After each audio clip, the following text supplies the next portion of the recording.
হয় নমস্কাৰ হয় নমস্কাৰ আমি দা বহুতো টাইমছ আহিছোঁ আজি আপোনাৰ ওচৰত ইংৰাজী শিক্ষাৰ গুৰুত্ব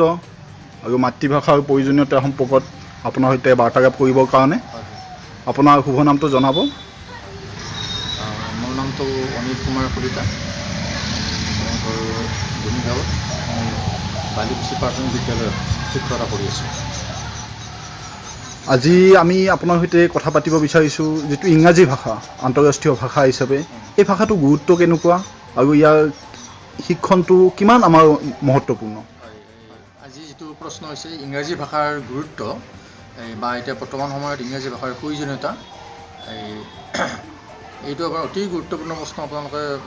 আজি মজিয়াত আনিছে এইটো অতি গুৰুত্বপূৰ্ণ প্ৰশ্ন কাৰণ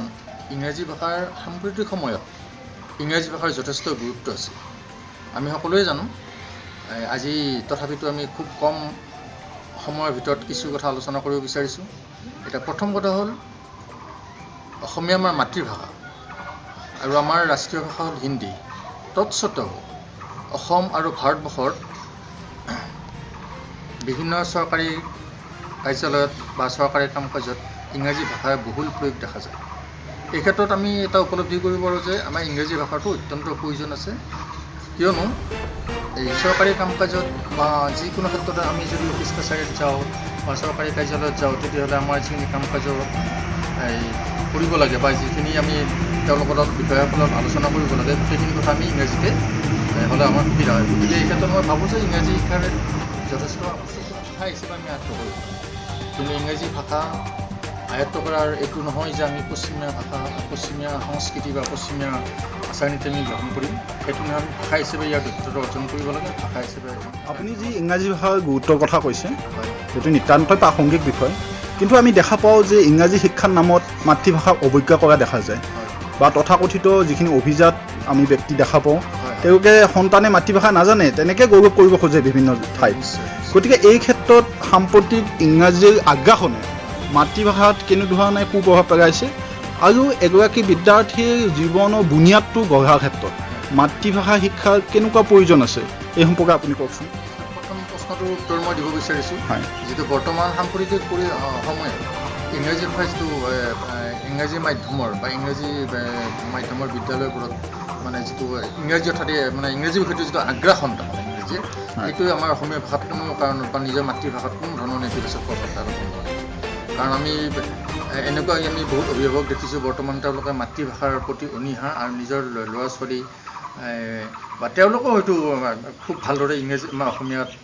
বা মাতৃভাষা নিজৰ মাতৃভাষাটো নাজানে কিন্তু এইটো অতি পৰিতাপৰ কথা আমাৰ নিজৰ মাতৃভাষা আমাৰ চিনাকি দিবলৈ আমি মাতৃভাষাটো আমাক লাগিবই মাতৃভাষা যদি আমি নিজকেই চিনি নাপাওঁ আমি বেলেগক চিনি পাওঁ কি লাগিব গতিকে আমি মাতৃভাষাটো কোনো কাৰণত আমাৰ অৱহেলাৰ কৰাটো কথা নাহেই আৰু আমি ইংৰাজী আমাৰ আগ্ৰাসনে কোনো কাৰণত আমাৰ মানে এই প্ৰশ্নটো হ'ল মানে বুনিয়াদ গঢ়াত আমাৰ বিদ্যালয়ত যিটো বুনিয়াদ গঢ়াত মাতৃভাষা প্ৰয়োজনীয়তা এইটো অত্যন্ত গুৰুত্বপূৰ্ণ বস্তু আমাৰ বিদ্যায়তনিক ক্ষেত্ৰত আমাৰ যিটো বুনিয়াদ গঢ়োতে আমাৰ মাতৃভাষাটো এইকাৰণে প্ৰয়োজনীয় যে মাতৃভাষাৰ জৰিয়তে ছাত্ৰ ছাত্ৰীসকলে আমাৰ শিক্ষকৰ লগত তেওঁলোক মুক্ত মনে কথাবিলাক আলোচনা কৰিব পাৰে তেওঁলোকে বুজাত সহজ হয় আৰু তেওঁলোকৰ এটা যিটো মানে এই সংকোচ ভাৱ নাথাকে গতিকে তেওঁলোকে মুক্ত মনে শিকিব পাৰে আৰু এই এটা একতা বা যিটো মানে এই বুজাবুজি তেওঁলোকৰ মাজত কোনো ধৰণৰ গেপ নাথাকে আৰু ছাত্ৰ ছাত্ৰীসকলৰ মাজতো বা ছাত্ৰ শিক্ষকৰ মাজতো তাত কোনো মানে ধৰক এটা সংকোচ ভয় ভাৱ এনেকুৱা নাথাকে তেওঁলোকে মুক্তমনে নিজৰ মতামত প্ৰকাশ কৰিব পাৰে আৰু আমি মুক্তমনৰ শিক্ষাদান কৰিলে তেওঁলোকক সহজে বুজিব পাৰে গতিকে মই ভাবোঁ যে বৰ্তমান শিক্ষাৰ বুনিয়াদ গঢ়াৰ ক্ষেত্ৰত এইটো মাতৃভাষাৰ খুবেই হয় হয় মই আন এটা কথা সুধিব বিচাৰিছোঁ আপোনাক যিটো ইংৰাজী শিক্ষাৰ যিটো কথা কৈছে আপুনি হয় হয় যিটো ইংৰাজী শিক্ষাৰ নামত আমি যদি পাশ্চাত্য সংস্কৃতিটো আঁকোৱালি গাওঁ তাৰ বিনিময়ত যদি আমাৰ পৰম্পৰাগত যি ঐশ্বৰ্যপূৰ্ণ সংস্কৃতি আমাৰ তাক যদি বিসৰ্জন দিওঁ বহু ক্ষেত্ৰত দেখাও গৈছে তেনেকুৱা কথা তেনেহ'লে নিশ্চয় এটা পৰিতাপৰ বিষয় হ'ব আপুনি এই সম্পৰ্কত কি কয় এতিয়া আমি ইংৰাজী ভাষা আহৰণৰ ক্ষেত্ৰত বা আমি ইংৰাজীত জ্ঞান ল'বৰ ক্ষেত্ৰত আমাৰ নিজৰ ভাষা সংস্কৃতি বা নিজৰ যিটো ঐতিহ্য এইটো আমি কেতিয়াও বাদ দিব নোৱাৰোঁ এইটো আমি ভাষা শিকাত কোনো আমাৰ আপত্তি নাই আমি যিমানেই ভাষা শিকোঁ আমাৰ নিজৰ কাৰণে সুবিধা ৰাজ্যিক ভাষা বা ৰাষ্ট্ৰীয় ভাষা আন্তঃৰাষ্ট্ৰীয় ভাষা আমি বিভিন্ন ভাষা আমি বিভিন্ন দেশৰ জাৰ্মান ফ্ৰান্স বা ইটালী আমি যিমানেই ভাষা শিকোঁ আমাৰ সিমানেই নিজৰ বেলেগ দেশৰ লগত আমাৰ সংস্কৃতিৰ কথা আমি বা বিভিন্ন কথা আমি আয়ত্ব কৰিব পাৰিম ভাষাৰ জৰিয়তে সেইটো কোনো আমাৰ আপত্তি কৰিব পাৰে কিন্তু মূলতে এইটো কথা আমি গুৰুত্ব দিব লাগিব যে আমাৰ নিজৰ ভাষা সংস্কৃতিৰ যাতে কোনো অসুবিধা নহয় যে ভাষা সংস্কৃতিত যাতে কোনো মানে বিসৰ্জন দি আমি এটা বেলেগ ভাষা বা বিভিন্ন ভাষা আয়ত্ব কৰিম সেইটো কেতিয়াও হ'ব নোৱাৰে ভূপেন হাজৰিকাই এটা কথা কৈছিল যে নিজৰ মাতৃক ভাল আনৰ মাতৃক ভাল পাব নিজৰ মাতৃক বেয়া গতিকে মই এইটো কথা প্ৰথমতে এইটো কথা ক'ব যে আমি ভাষা যিমানে শিকিম কিন্তু নিজৰ বাদ দি বা নিজৰ মাতৃভাষাক বাদ দি নিজৰ ভাষা সংস্কৃতি নিজৰ কলা সংস্কৃতি আমাৰ নিজৰ ঐতিহ্য এইবিলাক বাদ দি কিন্তু আমি বিজ্ঞাপন কৰা উচিত নহয় আৰু এইখিনি আমি নিজৰ যিটো ভাষা সংস্কৃতি নিজৰ কলা সংস্কৃতি নিজৰ ঐতিহ্য এইখিনি ৰক্ষা কৰি আমি যিমানে ভাষা শিকোঁ আমাৰ শিক্ষা গ্ৰহণত বিদ্যাৰ্থীসকলৰ বাবে মাতৃভাষাটো এটা বুনিয়াদ স্বৰূপ বিষয় সেইটো কোৱাই গৈছে হয় হয় কিন্তু আমি যিটো আন্তঃৰাষ্ট্ৰীয় ভাষা হিচাপে সংযোগী ভাষা হিচাপে ইংৰাজী যিটো মহত্ব সেইটোক আমি নুই কৰিব নোৱাৰোঁ নিশ্চয় এতিয়া বিদ্যাৰ্থীসকলে ইংৰাজীটো কেনেকৈ আয়ত্ব কৰিব বা দক্ষতা কেনেকৈ বৃদ্ধি কৰিব একদম প্ৰাৰম্ভিক অৱস্থাৰ পৰাই এই বিষয়ে আপুনি কেনেধৰণৰ অভিমত আপোনাৰ ঠিক আছে আপুনি নিশ্চয় ভাল প্ৰশ্ন কৰিছে এতিয়া ইংৰাজী বিষয়টোত আমি দেখিছোঁ যে আমাৰ প্ৰাৰম্ভিক পৰ্যায়ৰ পৰা ছাত্ৰ ছাত্ৰীসকলে খুব ভয় খায় ইংৰাজী বিষয়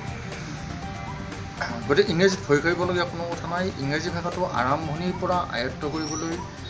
তাই আমাৰ যিটো লিখন যিটো দক্ষতা এই কথন দক্ষতা এই যিটো চাৰিটা দক্ষতা এই দক্ষতাটো আহৰণ কৰিব লাগিলে আমি প্ৰাৰম্ভিক পৰ্যায়তে গোটেইখিনি নোৱাৰিব পাৰোঁ কিন্তু কণ্টিনিউছলি যদি আমি মানে নিৰৱচ্ছিন্নভাৱে যিখিনি আমি ইংৰাজী বিভিন্ন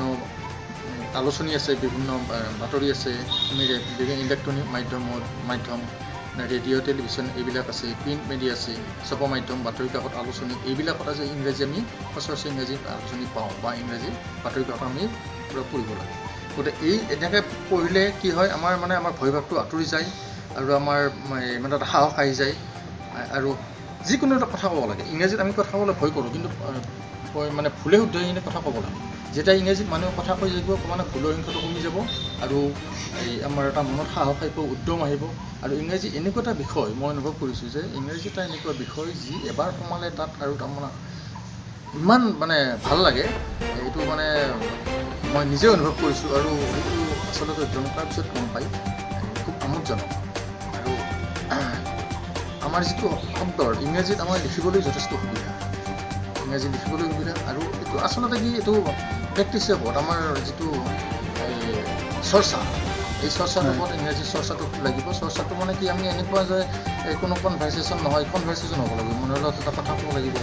বা ইংৰাজী বাতৰি কাকত আলোচনী এনেকুৱা ধৰণৰ আমি চাব লাগিব যিকোনো সুযোগতে আমি কথা পতাৰ মানে ব্যৱস্থা এটা আমি নিজে এটা সুযোগ বিচাৰিব লাগিব হয় মই এইখিনিতে এটা কথা সুধিব বিচাৰিছোঁ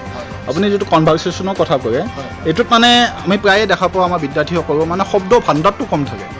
এই ক্ষেত্ৰত আপুনি কেনেকুৱা পৰামৰ্শ দিব বিদ্যাৰ্থী সেইটো তাৰমানে কি এই খুব কম থাকে আমি এইটো কৰিবৰ কাৰণে কি কৰিব লাগে আমি যিকোনো এখন আলোচনী বা মেগাজিন যেতিয়া আমি পঢ়িম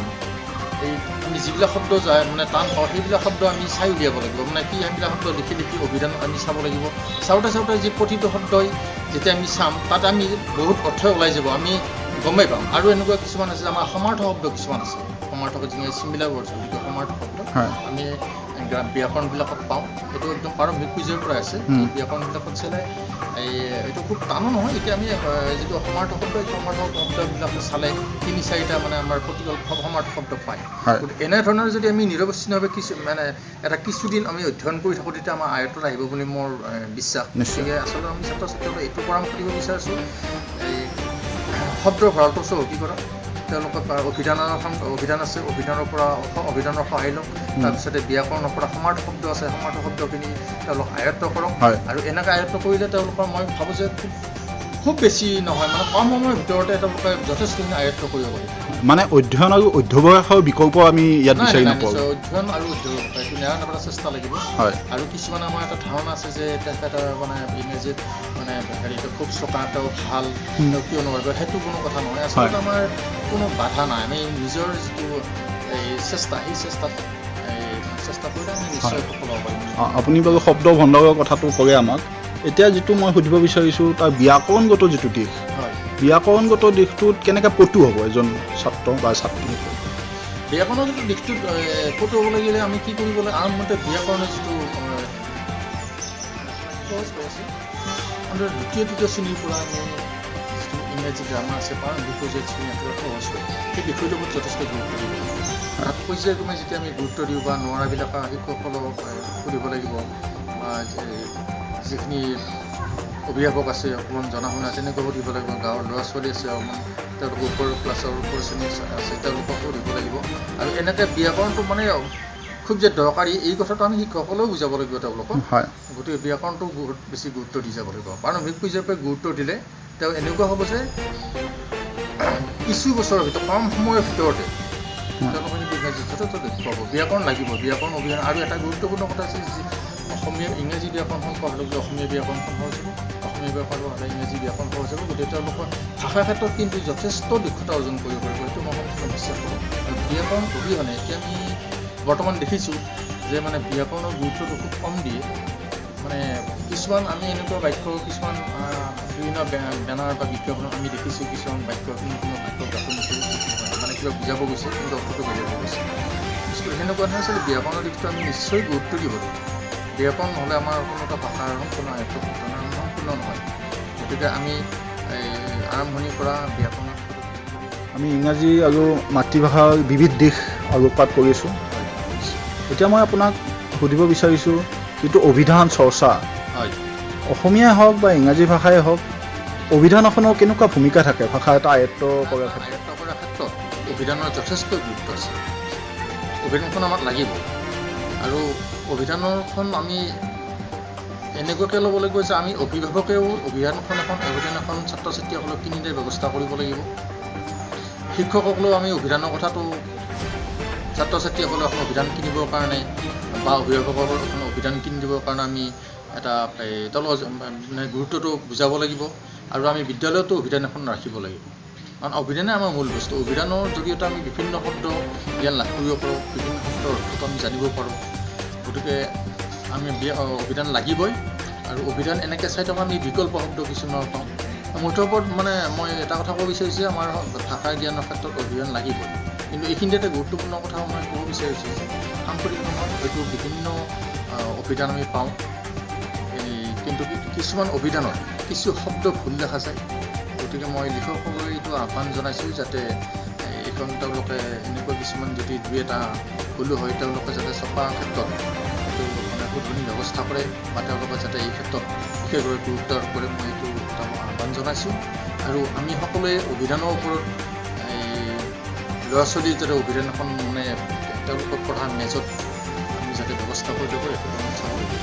কাৰণ ভাষা এটা ক্ষেত্ৰত বিভিন্ন দিশ আছে। আমি কোনো এটা দিশেৰে আমি আগবাঢ়িব নোৱাৰোঁ। আলোচনী লাগিব, ব্যাকৰণ লাগিব, অভিধান লাগিব। গতিকে আমি এই গোটেইখিনি দিশ তেওঁলোকৰ গোটেইখিনি সামগ্ৰী তেওঁলোক আমি ছাত্ৰ ছাত্ৰীক যোগান ধৰিব লাগিব। মানে এটা কম্প্ৰিহেনচিভ নলেজ লাগিব। তেতিয়া আমি কোনো এটা দিশেৰে মানে আমি যে ইংৰাজী ভাষা আয়ত্ত কৰিব পাৰিম এটা দিশেৰে নহয়। অভিধান, ইংৰাজী আলোচনী, বাতৰি, মানে কথোপকথন বা আনৰ পৰামৰ্শ বা যিকোনো মানুহৰ এটা ইংৰাজী কথা কোৱাৰ সাহস এনেকুৱা ধৰণৰ আমাৰ লাগিব। গতিকে মই ভাবোঁ যে এইখিনি যাতে আমি ছাত্ৰ ছাত্ৰীসকলক যোগান ধৰিব পাৰোঁ, অভিভাৱকসকলেও নিজৰ ল'ৰা ছোৱালীক যাতে এইখিনি যোগান ধৰে, বা আমাৰ বিভিন্ন সামাজিক অনুষ্ঠান আছে তেওঁলোকে মানে ছাত্ৰ ছাত্ৰীসকলক ওচৰ চুবুৰীয়া হওক বা আমি যিখিনি আমাৰ আছে এই ছাত্ৰ ছাত্ৰী আছে সেই ছাত্ৰ ছাত্ৰীখিনিক আমি এই ক্ষেত্ৰত বিশেষভাৱে পৰামৰ্শ দিবলৈ উৎসাহিত কৰিব লাগে। আৰু মই ভাবোঁ এইখিনি কৰাৰ পিছত ছাত্ৰ ছাত্ৰীসকলে নিশ্চয় ভাষা জ্ঞানৰ ক্ষেত্ৰত দক্ষতা অৰ্জন কৰিব, ভাষাৰ ক্ষেত্ৰত দক্ষতা অৰ্জন কৰিব।